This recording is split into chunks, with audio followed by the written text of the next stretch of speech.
This podcast is brought to you by Most Valuable Podcasts, leading the league in podcasting entertainment.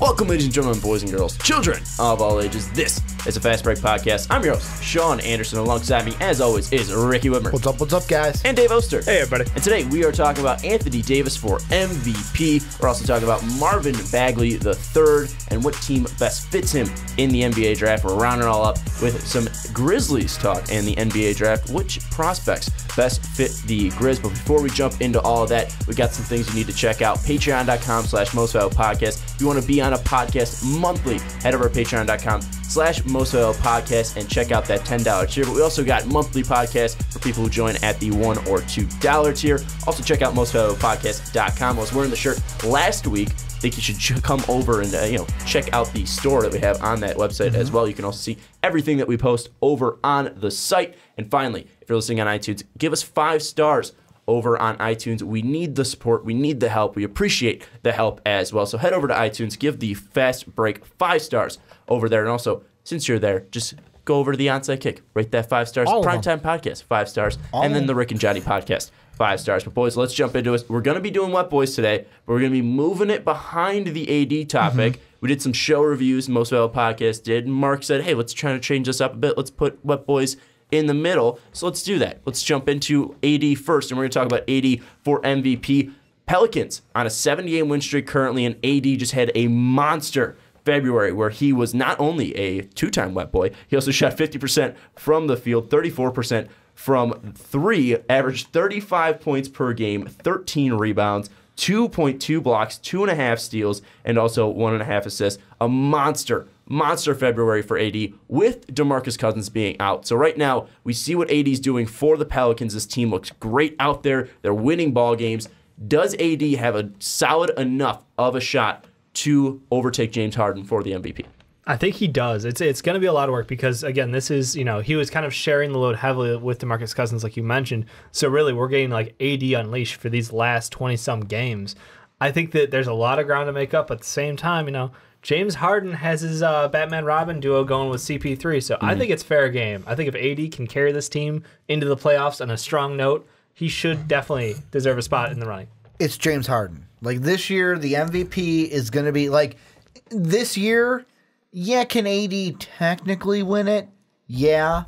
I could technically win the lotto if I buy a ticket, Dave. But I'm just saying, I'm James not Harden going to. Is like the continual runner-up to MVP. That's kind of historic. Well, Ricky's saying this is the year. That's the thing. That's the last 3 years. Here's what I think about. Honestly, I'd give the MVP to LeBron this year, especially with how he's playing with that team. But they're a 3rd seed in the East. So they're it's also like, losing, they are losing games. Here's what it sits down to me.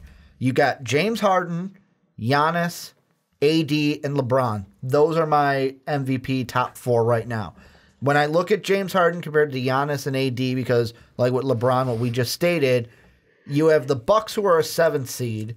They've been in that lower 4 in the East all year. The Pelicans, AD's had DeMarcus Cousins. Yeah, he's being unleashed. But look at James Harden. Yeah, I have CP3.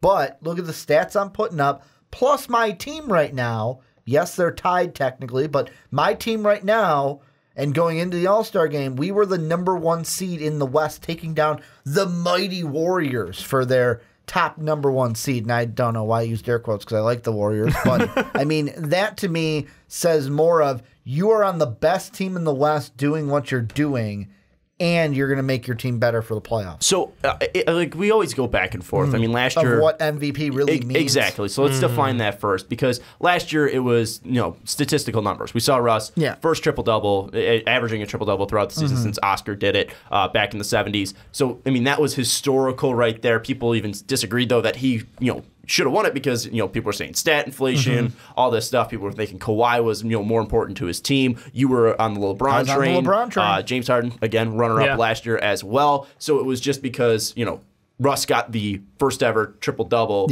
average since Oscar did it, and that's why he got it. Then before, we talked about, Harden had better statistical numbers, but Steph was on the best team. So what is MVP? Because right now, AD is, probably having a more impressive season just because he's on a worse team, because he doesn't have CP3 around him. He's putting up stats that are unheard of, but also you look at usage, what AD's going through. I mean, to me, most valuable player means what player has been most impressive on the best team, and it's not really, you always have like the idea of like the Warriors too, who would be the MVP, Steph or KD, but it's pretty clear that James Harden is the best player on the best team. That's why I would say giving it to James Harden, 14-game win streak right now. Right now top of the West with the Golden State Warriors. That's why I would say it, because he's the best player on the best team. That's what I would go with for MVP. But how are we defining it these days? I am with you. I see it as, when I think MVP, I'm thinking the best player, the best player right now, and usually the best player is on either one of the best two teams in either the East and the West. The thing that you got to look at, though, if we're going by technicality of the word, valuable means, hey, if I don't have you, like if Dave was the most valuable person on this podcast, without Dave, we couldn't do the show. We couldn't do it. That's where it gets skewed. Where take Harden off that Rockets team is still pretty good. You take Giannis off that Bucks team is still pretty good. The debate for me, it's not the best, but the debate for me is if we're going that route of like, who are you without that? Then it's AD or LeBron is what we're looking at. And LeBron usually wins that because the Cavs would be diddly-poo without him. And that's the thing. I mean, everyone says, like, with LeBron should always be MVP because he's the best player in the world. Yeah. So that's the whole argument. Dave, what are you thinking? I think that it's definitely a combo of the two. It's your team's success and your team's reliance upon you to get that success. And I think that's one of the weird things when you look at what James Harden is doing with this Rockets team. He's missed some games. CP3's missed some games. And you kind of go back and forth, but the record with both of them and the big, I always forget his name. Clint Capella out there, they have one loss. They're like 27-1 or something ridiculous. Like, that team is truly one of the most well-planned out teams in the league. And I think that's why I almost want to take something away from it. It's not the reliance on James Harden. He is special. There's no denying that. But that team was built around wings and three-point shooting. And with CP3 out there, like Ricky said, I still think they're a playoff team. I don't think they're above the Warriors good, but they're still like probably 4th or 5th in the playoff running. And I mean, that's what I hate about this conversation because and I'm not saying you're doing it, just in general, we're supposed to take away from James Harden because Rockets management did a great job putting that team together. To contrast that, you the LeBron James conversation, that's a team built around one man. If that one man is not there, they fail. So that's why if we're going most valuable, it's LeBron, hands down. Yeah, because the building is all supported for him. And James Harden is on a very good team. He has a phenomenal stat line. But again, it's the coach builds into that. The organization builds into it and makes you have those opportunities. Like if he didn't have D'Antoni there, do you think James Harden would have these kind of stats? I mean, it's very situational. That's why the coach might get him to play defense or want him to play defense. I mean, he does every once in a while. But that's my whole thing is I lean back to AD and I go, look, this is a guy who in past years has been a dominant force, who literally did not have a match down low against him. And then you bring in another big who, everybody was a little concerned, like, oh, we're going to try to roll with 2 bigs and be different. Everybody else is going for guards. Fuck that. We're going we're going bigs, not even wings, just flat out bigs. I think that's kind of what makes it unique is we saw him with Boogie and the success there, Boogie being a facilitator as well as a scorer, and now Anthony Davis on his own again. And it's like he's reemerged as like a better form of himself. Well, and the one thing with AD this year is when he hasn't been on the floor, he's missed 6 games. They're 3-3, and that was with Boogie in a couple of games. But they're 3-3 without Anthony Davis, so we really haven't seen that team without Anthony Davis and without DeMarcus Cousins. And we can just assume this team would be terrible without Anthony Davis or Boogie. Well, from past years, we know without Anthony Davis, this team is not good. Unfortunately, he does have a track record with injuries. Yeah, so I mean, right now, I think it's tough to say because right now what Anthony Davis is doing is ridiculously impressive. We're going to be obviously cutting in a little bit, but Anthony Davis is a wet boy again. I mean, just put up 53 points. Just put up the past 3 games before since we last recorded 27, 53, 26. And he's averaging 15 rebounds. Like I mean, he's doing both offensively, defensively. He's doing everything for this Pelicans team where we talk, James Harden, Chris Paul, they're able to split the load. And when all 3 of them are on the floor with Capella, they have 1 loss and, they're able to dish around the ball. They have, so many players, Ariza, Tucker on the outside. I mean, like, they have so many players that they can rely on. I can't pull out all the Rockets players because there's so many guys that they can rely on that floor. But did you say Ryan Anderson? Don't forget I didn't about say him. Ryan Anderson. Don't forget about him. But, that's the thing. It's like there's so many different players that they can rely on, they can go to. Gerald Green at some points in the year as well. The man from couch to the NBA. And that's more of the system. But then again, I look at it and I say, without James Harden, this team wouldn't be tied with the Golden State Warriors right now. Absolutely. And that's the thing that I would go to is, right now, we didn't think anybody would be near the Warriors. And we saw, okay, sorry, Dave, but at least logically looking at it, with this team, with the past 2 years, like we mentioned last year a little bit too, and before the season, could the Rockets take down the Warriors? But that's in the playoffs. Yeah. We thought regular season-wise, Warriors if these guys also know that there are many different seasons within this season. Absolutely. And there's also been injuries as well. They've been gassed. I mean, like they've been to 3 straight finals, 4 straight finals, whatever it is. So, I mean, obviously these guys have been, used a ton, the Warriors have, but still, what the Rockets are doing right now is extremely impressive. 14 straight wins. The fact that they are this close with the Warriors and tied right now, and you look at this team without James Harden, there's no way they're near this. So that's why I would say James Harden's in the lead for me, because he's been doing this the whole season. Yeah. And while Anthony Davis has been extremely impressive with DeMarcus Cousins, without DeMarcus Cousins, I'm sorry, James Harden has been fantastic throughout this whole season, and this is a season award and not the best player in February. Well, and that's the one thing I'm looking at right now is the thing that, reason why we're talking about this today is obviously if Boogie doesn't get injured, we're not having this discussion. And the one thing I'm looking at right now is if you look at AD and his production and his usage before January 26th, which was when Boogie went down, to after that, before the 26th, let's see, AD had only 2 games where he had 30 or more shot attempts. Do you want to know off the top? I looked it up. You want to know how many he's had since then? How many games have they played? They've played. Just have to say all of them. No, it hasn't been all of them. So 14 of 15 or whatever it's been. I'm counting one. He had 29-1, but I'm counting it because it's so close. 5 games where he's had 30 or more attempts. And it's like, of course, when you're shooting the ball that many times and you're the team's number one, not just the number one go-to option, but the only option on that team, because, I know they've got other players, but AD is the option.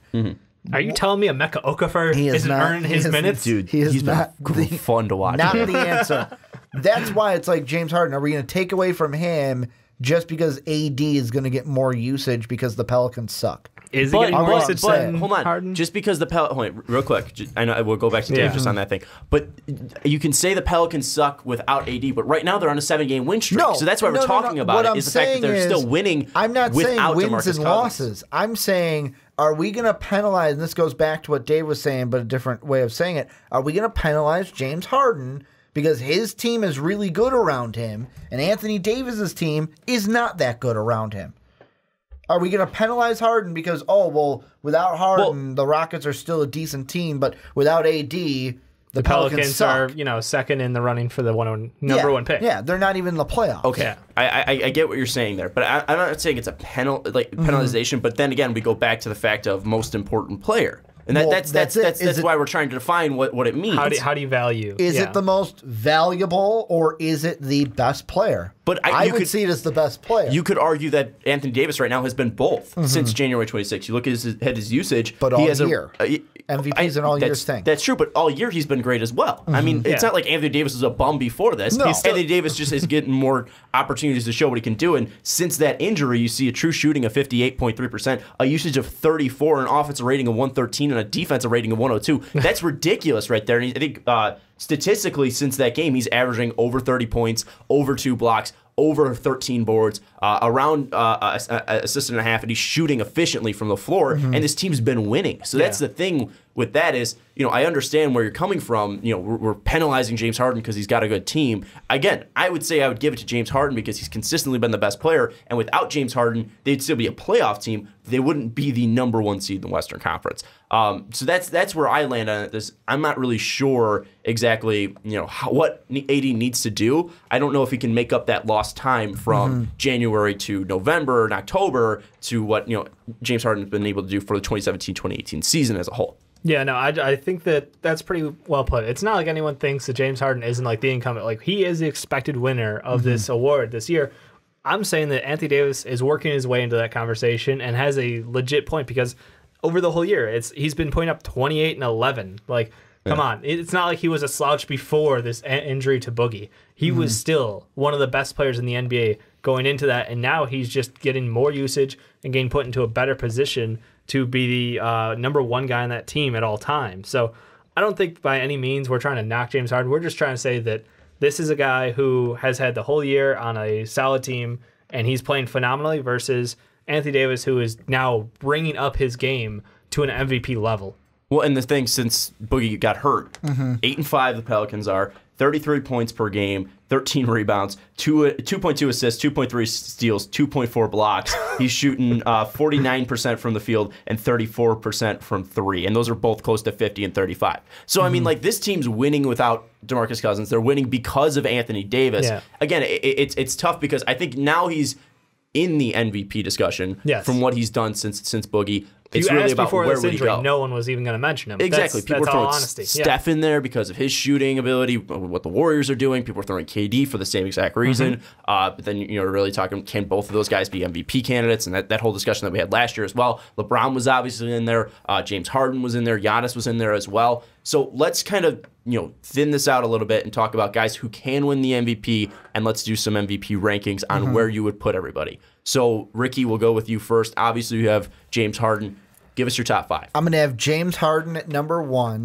We're going 5, you said? 5. I'm going to go James Harden at number 1. I'm going to go LeBron James at number 2. Going to go AD at 3, Giannis at 4, and then Steph or KD, make your pick, either one of them. So you're going because, and you're basing those rankings off of, they are the, you're going looking at the best teams in the NBA. Yeah. And then what those players mean to each team. Yes. Okay. Well, me at first, it's what so you're not kind going of off stats, you're going off of the team performance as well. Not entirely off of stats. Some of that goes into, like, the one thing that I just pulled up, and it's interesting to me, is of the last 4 MVPs, starting back when Durant won it in 2013, 2014. Durant won the MVP. He was also the scoring leader that year.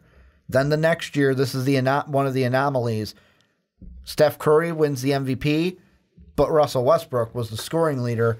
Ever since then, Steph the next year, MVP scoring leader. Westbrook last year, MVP scoring leader. So that's why, to me, Harden's number 1 right now. He's the scoring leader right now. Let's be honest. No one wants to give the MVP to a defensive stalwart. Like, that's just not how people vote. It's not sexy. Well, people see Kawhi, putting up like 25 or whatever he did last year. Still awesome, but no one's going to give it to him because he's the best two-way player in the NBA. Before that, it was interesting. Like, after that, like 13, 12, and 11. So it's Carmelo Anthony, Durant. If we go MVPs, then LeBron when Melo won it. LeBron when KD was it, Rose when KD was it, LeBron when KD was it. To be fair, Rose got it because everyone was sick of LeBron at that point. And that was the thing. They were best team in the Eastern Conference. And then also, I mean, you look at LeBron. LeBron was putting up stupid stats. But LeBron's putting up more stupid stats now. But they're like, oh, well, it's LeBron. Exactly. I think there's just that, like, it's kind of a media problem at that point. Like, because it's like the Jordan days. Jordan deserved it every single year that he won a championship. I don't think anyone can argue that. He did get it every single. Did he? No, he didn't get it every single year. That's didn't the point. Karl Malone get one? Yeah, a couple other people did. Yeah. So that's and the then, thing. It's Keaton got one. Yeah. Couple. It's just there's such the problem with the voting around that is people get sick of giving to the same guy every year because you want to show different stars from your league, and I get that because there are a ton of guys and there's a ton of personalities in the NBA. And that's why I'm like, I could see why LeBron deserves to be there, but you're right. I've got right now, like, in all honesty, my rankings, like, it's Harden at 1, it's Bron at 2, I've got AD at 3, I've got Durant at 4, and I've got Giannis at 5. Like, I'm leaving Steph out, and that's purely because I think why KD over Steph and why KD over Giannis? I think KD is just, I don't even know, like, everybody wants to call, like, Porzingis a unicorn. No, I'm saying, like, the words. Like, everybody calls Porzingis a unicorn, and in my mind, I'm like, KD is as unique, if not more unique, than what Porzingis is. Yes, a 7-foot-plus guy who can shoot from the outside, who plays amazing defense. KD is that. He doesn't play the amazing defense, good defensive, but he also has amazing handles. He is something that no one over 7 feet, like we've seen, be that smooth outside of what we're starting to see with Ben Simmons. Well, technically, no. Technically, He was last KD's not measured when. Technically, KD's not 7 feet tall. He just says that. With shoes, without shoes. I say, look at him stay next to people on his team who are 7 feet tall. Yeah, but and the one thing with KD too is we kind of expected this. Like with KP, we're calling him unicorn because he was taken fourth, and everyone's like international. Like we knew he had the possibility of being good, but when he first came out, we're like, oh my god, this is ridiculous. We weren't expecting this from an international player. So I think that's one reason why he gets the unicorn label. But KD, we knew he was going to be stupid good. I mean, we saw him at Texas, we saw him throughout his career at OKC and Golden State, and again, I think it's KD's kind of put in that same range. He's probably the second best player in the NBA. Behind in front of Harden, behind LeBron and Curry. Yeah. But with KD, it's just consistently we know what we're getting from him. Unless he's going to do something outside of the normal. He's not going to surprise you. Yeah. He's just amazing, and that's sort of the thing. That's why I've got him in there. Curry, I think that KD is the better player on that team. I think as far as impact, you can make the argument both ways for Curry versus KD. Mm-hmm. I don't think there's ever going to be a real answer on who is more valuable to the team. But what I see out of KD, to me, seems more valuable to this Warriors team winning games. Well, and then there's the two things where when Curry was hurt, the team didn't look as good as they currently do. Right. But then again, KD's been healthy throughout the whole season. So, there's that two, dichotomies of like which one's going to be what. Dichotomy. I like it. I'm smart. I read books. I don't, but I have read a book before. No one was saying you weren't smart, man. No, but I mean, like, I have a. I was thinking it in my head, and I was going to jump in if you didn't get it, and I was like, nice. I have a verbose lexicon that I can delve into. Slow down there, Stephen A. Thesaurus up here. Yes, I've been watching a lot of PTI when they do the word game. But anyways, my top 5 is James Harden's number 1. Number 2, I'll put LeBron James. I think LeBron still deserves it, but again, I don't think he's going to win it. 3's AD. 4, fuck it, DeMar DeRozan. That guy deserves some respect. I was waiting for one of us to put a Raptor in there. I know he doesn't have that. Because they are the best team in the East. Yeah, and that's the thing is, I know he doesn't have those like eye-popping stats, only 22 per, nothing crazy. He's not the scoring leader or anything like that. But someone on the Raptors deserves respect. And like it's probably Dwayne Casey. Dwayne Casey might might get coach of the year. They're going to get executive of the year probably, which they deserve. But again, it's just like I don't want even then. You don't know. You might go Morey. Yeah, I was gonna say somebody pulled a lot of strings. But Toronto needs some credit, and I would say with what they're doing so far, DeRozan needs to be give thrown him the credit in there. to be in the top 5. Yeah. And then I'll put Giannis in there with the Warriors again. I don't know which one is more important. Yeah. So that way, I don't detract think from each they other. should be top 5. I mean, I think they're both ridiculous players, but how can one be more valuable than the other if they're both the number 1 team? The Western Conference are tied for number 1 team in the NBA in the Western Conference, and we're still not sure which one's better. And that means neither of them are top 5, or they're both in the top 5. And I can't put both of them in the top 5. Fair enough. With James Harden, I can look at it and I would say he's more important to that team than Chris Paul. Chris Paul's been a fantastic addition. Yeah. He's awesome this year. But it's again, not Chris Paul of like 5 years ago. It's a little bit older, a little bit more vet savvy, but he knows when to turn it on. Harden's the best player on that team. Yeah. So and that's why Harden's number 1. I think that AD can win it, but what he needs to do is take that team to the 4th or 5th seed. And he needs to continue this winning streak that they're on. They can't lose a game. I don't know if they can't lose a game, but if they only have 7, 6, 5 losses, ending this season, from this point on, he's definitely going to be probably 2 and possibly even fighting for 1 if he's able to take that team to the 4th or 5th seed in the Western Conference, because people see that how important he is. And if he keeps this up, he's probably going to be nearing on that scoring title. He's going to be probably posting 15 boards. He's going to be probably Defensive Player of the Year. I mean, he has the ability to just rack in awards if he's able to take them on a crazy run. But any final thoughts, guys? Well, my final thoughts is I did the stat checking. Barkley won it in 93. I was going to do that won too. it in 97. Yeah, and so Robinson the middle of the that doesn't count. Robinson the half and Hakeem season won don't it. count. No, but I'm saying like the middle ones. Yeah, like that's Hakeem and but and I Robinson don't count those because he was in baseball. And Magic had the 2 years before the double three-peat, so it's like I'm just saying Michael Jordan was sort of the best for that whole time. Credit due to Magic, phenomenal player, but. That was passing the torch because Michael didn't. Michael won it, and then Magic won 2, and then Michael won it again. True. Yeah, you're right. Yeah, so it was kind of the passing of the torch. That was the in between, and then when Jordan won the finals, it was like, okay, kid, you're the best. You're the best. We know. Yeah, I'm with you though, Sean. I think that it's going to take an amazing run to finish out the season for AD to be in it. or for him to win it. I think that he's definitely He's in deserved it. his name in that conversation, though. Yeah, and especially what they've been doing so far and what AD has been doing on the floor, he's been stupid good. But then again, we know that guys, and we talk about this is why we made Wet Boys pretty much, is because when these guys go on these crazy runs, we want to be able to mention them, but it's like we don't want to make crazy claims like, oh, is Anthony Davis the best player in the NBA? But then he falls off just a little bit because he's not putting up 35, 17, and 5 blocks. The Rockets haven't lost a game in like 3 weeks almost. Yeah, for a 14-game win streak. I mean it's been insane what they're doing. So that's why that's the problem. If the Rockets keep doing what they're doing, I don't know if anyone can knock off James Harden. Exactly, and that's the thing is like you're going up against a guy who didn't lose in February. Yeah, the last loss was against New Orleans actually on January 26th. Kryptonite, and that was the game that DeMarcus Cousins got hurt. So it was technically a win too, because then. They knocked out a fierce opponent, because if they get the 2 seed and New Orleans stays at the 2nd, well, they're facing a New Orleans Pelicans less boogie. Anyways, throwing that out there. But even then, before that, I love that perspective. They were from January 8th to February 28th. They have 2 losses to LA and New Orleans, which is ridiculous. The Clippers, by the way.